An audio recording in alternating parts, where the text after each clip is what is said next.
if you're planning on running any kind of auxiliary oil cooler or transmission cooler in your project, car, truck, hot rod, whatever, you're going to want to install a couple of these.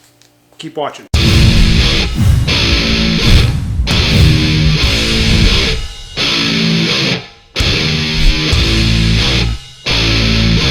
So recently I did a video, which I'll link to up here, where I installed a set of auxiliary fluid coolers in the D100. I installed one for the oil and one for the transmission fluid. Now, we all know how important it is that everything be operating at the correct temperature. I mean, that's why we have a radiator.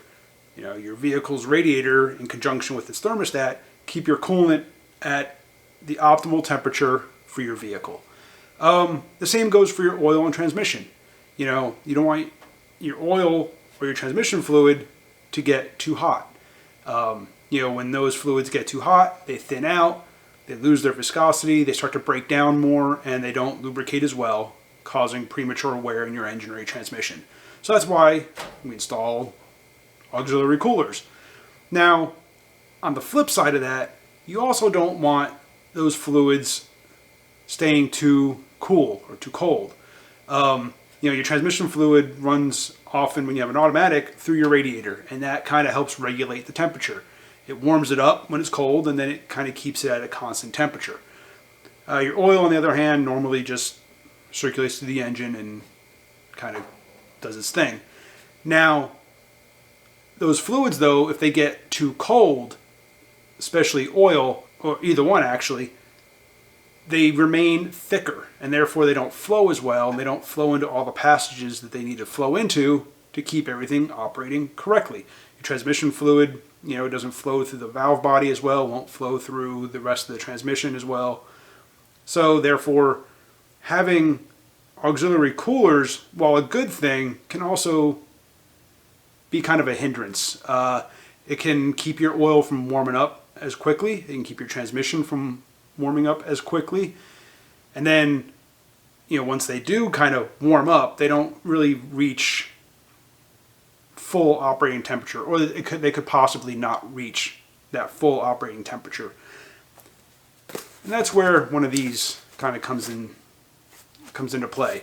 What this is this right here. This is a fluid cooler or an oil thermostat. So it's basically the same thing as a thermostat for your coolant, except it works with oil, works with transmission fluid. Now, so the ones that I picked up are from Earls. There's no affiliation here, no nothing. I bought these from Jegs. The reason I went with the Earls versus some other brands is they had the ability, and they had ports available to install temp sensors. You can install a pressure sensor. You can install a flow sensor if you wanted to. I wanted the temp sensor. Now, for the transmission, a lot of guys will just mount one of these sensors in their pan. And that works. You know, you can get pretty accurate temperature that way. But for the oil, it's a little more difficult. And while we have an oil pressure sensor in the block, I wanted oil temp. So that's why I went with the Earls. And they have the ability, they have three ports available. You can, like I said, you can install a temp sensor, you can install a pressure sensor, a flow meter. And they kind of go in different locations. So I chose on the Earls here that I wanted the temp. Let me get this up here. Hopefully that'll kind of focus there. There we go. I wanted the temperature of the oil going back to the engine. Now, the reason I chose that is because the way this works is, so let me get this back up here again. You can see all the labels on there. I'm going to be running a remote oil filter, so I'm going to already have lines. So I'm going to be building some extra lines, and same with the transmission. So you're going to have your oil come in from the engine here, or out from the engine to here, and then the thermostat, when the oil is too cold, will flow right back out this port back to the engine. And then once it warms up to the temperature set in the thermostat will open and it'll allow the oil or the transmission fluid, whichever one is in use, or they're both in use, but it'll allow the fluid flowing through it to flow to the cooler, thereby keeping it at a more consistent temperature. This thermostat will fluctuate either open or closed as the oil warms up or cools down. And again, that's why I went with the Earls also. So now I have a temperature port, so I can monitor the temperature of the fluid going back to the engine in the case of the oil, or back to the transmission in case of the transmission fluid. So again, that's why I went with these. There's, like I said, no affiliation. These are just what I thought was suited my needs best. So in planning this whole cooling system out, let me grab my little notebook here. This is what I drew up, where I labeled this is the oil side, transmission fluid side. I drew it out. I determined the size fittings that I needed. In my case, I'm using -6 AN lines for the transmission side, and the oil filter relocation kit that I have uses -8 lines. So I bought -8 AN lines and all the associated fittings and stuff I need to run those lines. So that's what we're going to be doing today. Alright, so looking at the passenger side of the truck, the oil lines are going to run up inside the frame rail, behind the engine mount there, and then the oil thermostat's going to go right about there. I've already kind of laid out the marks because of the space that I have for the oil lines to come out from behind the radiator. I feel that's going to be the best location. I didn't want the thermostat to interfere with any other mounting bolts or rivets or anything on the frame. So there's a couple of bolts there for the steering, I believe. Might be the sway bar mount. Actually, it's down there. My fuel lines are going to be back in there, and then the oil filter is probably going to go there on the firewall, right underneath that panel where the heater was. So the filter is probably going to mount right about there. I'll know that more once I have the engine in place, but I can mount the thermostat for now in that location there, and at least get those lines built and get that mounted. Now, as far as the transmission thermostat goes, this is a little bit hard to see. It's a little dark. Let me grab a light.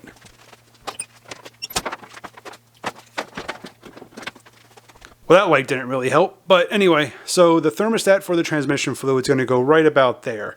That's the power steering pumps just kind of sitting on the frame. When I pulled the engine, I didn't disconnect it, so it's just sitting there.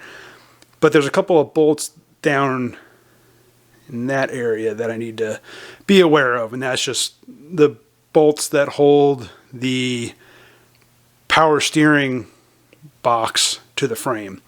So I just need to watch out for those. And again, it's because of the way the lines are going to be run coming down. This way I can run them along the frame rail, behind that bracket, and up along the back to the transmission.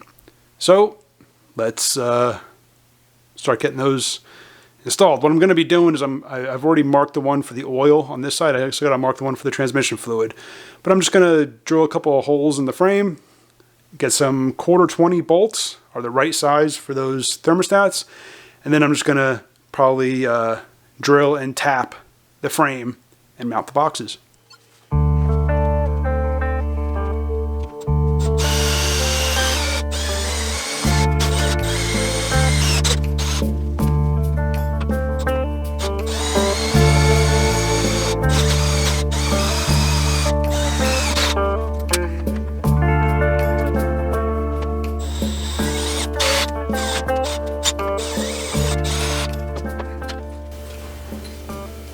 Now, these bolts are obviously not the right size, but it's what I have on hand for now, so just to make sure everything's good to go.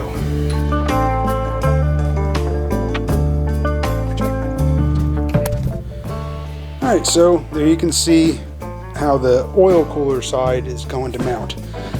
The two lines come out here. We'll go back to the engine and the oil filter, and then the two on this side will go forward. I had to when I was laying this out, I had to watch for these two bolts here. So basically my fittings line up right between them, or my top one's right between them, the bottom one's right below it. So the lines will go basically right between those. One will go between the bolts, one will go below the bolts, and then they'll go up underneath the radiator up to the cooler right there for the oil. Now to do the transmission side.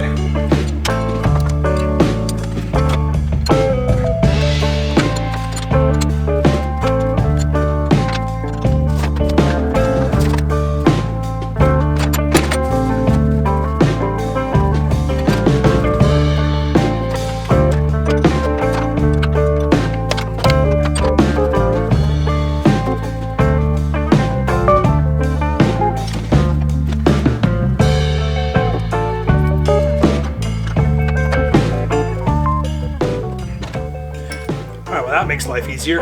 So what I need to do is on the driver's side here, there's a few more things I need to be mindful of. The first are the bolts here for the power steering box.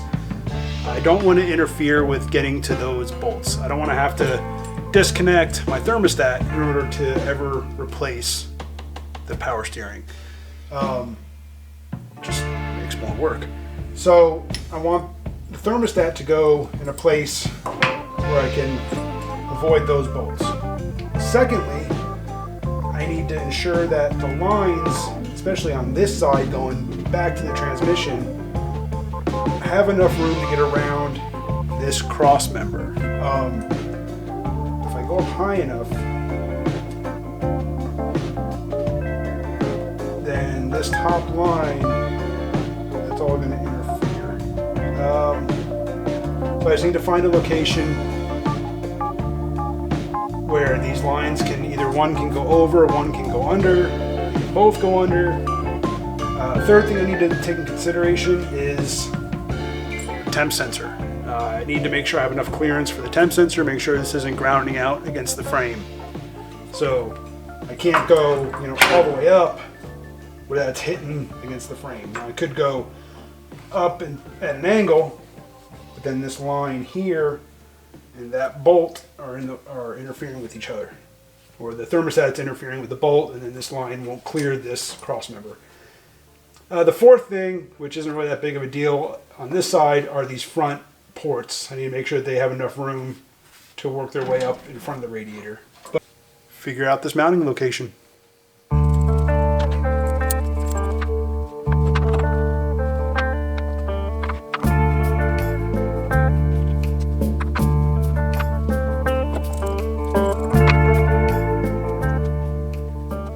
Alright, so I think I got it worked out. Now,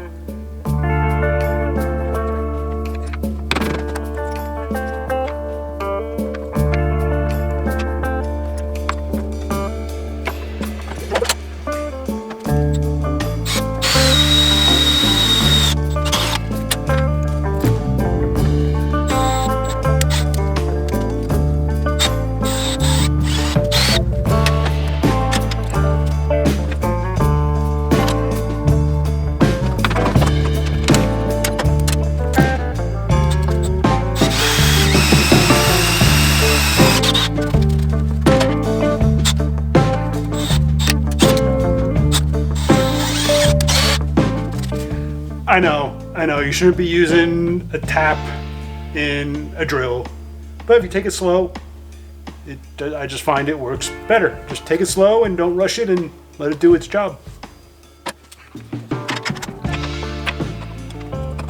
Everything lines up. Now I just gotta go get the right mounting hardware and then start building lines. All right, so now that I've got all the correct hardware and the thermostats have been installed to the frame rails, let me show you. So here is the thermostat on the passenger side. That is for the oil. And there is the thermostat on the driver's side for the transmission fluid. So now that those are in, you saw that I started building the lines. Now, I can only do the lines right now for the transmission side because those are -6 and I have some -6 hose. The lines on the passenger side for the oil is going to be -8, and I thought I had some hose, but I don't, so I got to get some. But I started building my lines. Now, I can only do the lines also from the cooler to the thermostat right now, so this is basically the only 2 lines I can build. Just because I don't know exactly where the transmission is going, or how far back the coolant bungs on the transmission are. So I can't build those. I mean, I could terminate the one end that goes to the cooler and then just leave the other 2 long and cut those to size later. I may end up doing that. I don't know. Probably not. But what I did was, so like this one, on the ends going to the cooler, they're angled. This one's a 45, and the one on the cold side is a 90. These are just push lock connectors. They're just basically friction lock inside the hose. I think they're good up to like 250 psi. Should be more than enough for both of these applications. But I did add a little metal wire tie there, basically, just to own peace of mind. I tend to overbuild things just because well, battery died there. So like I was saying, I got the 2 lines built, the 2-6 lines for the transmission side from the cooler to the thermostat. Now, those are I'm just using push lock AN fittings, and they're good up to like 250 psi. Should be more than enough for this application. But I did add just a little metal wire tie, or whatever they're called. Just peace of mind. Like I said, I tend to overbuild things, and I'd rather have it overbuilt than to find out I didn't build it strong enough to begin with. So those 2 lines are done. Like I said, I may do the 2 lines that go back to the transmission and just cut them long. I don't know. See how I feel later. But there you have it. So now I've got 2 thermostats, one for the oil, one for the transmission fluid, to help keep my fluids at the correct operating temperature. Keep them from getting too hot, but at the same time allowing them to heat up to the proper temperature before going through the coolers. So, thanks for watching. Hit that subscribe button, hit the bell so you get notified when new videos come out, and I'll see you on the next one.